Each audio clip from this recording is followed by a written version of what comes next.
உறுதியாக தேசிய ஜனநாயக கூட்டணி திமுகவுக்கு மாற்று சக்தியாக மக்கள் எண்ண தொடங்கிவிட்டார்கள். உறுதியாக திமுக வீழ்த்தப்படும். தேசிய ஜனநாயக கூட்டணியின் ஆட்சி முதல் முறையாக தமிழ்நாட்டில் ஒரு கூட்டணி ஆட்சி அமையும். 2026 எடப்பாடி பழனிசாமி கட்சிக்கு மூடு விழா நடத்துவாருன்னு சொல்றீங்க. இந்த கருத்தை தொண்டர்கள் கட்சியின் சின்னம் இருக்கிறனால வெளியே வரணும்னு சொல்லி செங்கோட்டையன் அதோட நிலைப்பாடாக இருக்குன்றீங்க. இனி வரக்கூடிய காலங்கள்ல அந்த கட்சியில உள்ள முக்கியமானவர்கள் வெளியே வரக்கான வாய்ப்பு இல்ல. நான் ஜோசியெல்லாம் சொல்ல விரும்பல. அம்மாவின் தொண்டர்களாக உள்ளவர்கள் அனைவரும் உண்மை நிலை தெரியும். இதை மூடி மறைப்பதற்கு ஒன்றுமில்லை.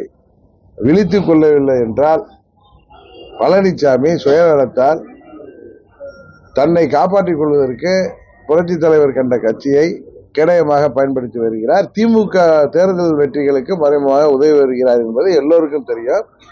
இந்த நிலை நீடித்து இவர்கள் பழனிசாமிக்கு காவடி தூக்கி கொண்டிருந்தார்கள் என்றால் 26 தேர்தலுக்கு பிறகு அம்மாவின் கட்சிக்கு மூடு விழா நடத்துவதற்கு பழனிசாமி தயாராகிவிட்டார் என்கிற செய்தியைத்தான் நான் சொல்றேன்.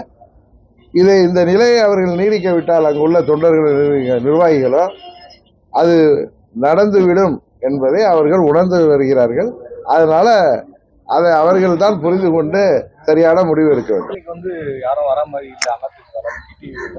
யாரு அவர் தான் ஜோசியர் அவர்கிட்ட சொல்லிட்டு நாங்க செய்வோம். நாங்க அவர் போலீஸாக தான் சொல்லிட்டார்ல. அப்ராப்ரியேட் டைம் இன்னும் கிட்டத்தட்ட 10 மாசம் 11 மாசம் இருக்கு. Let's wait and see.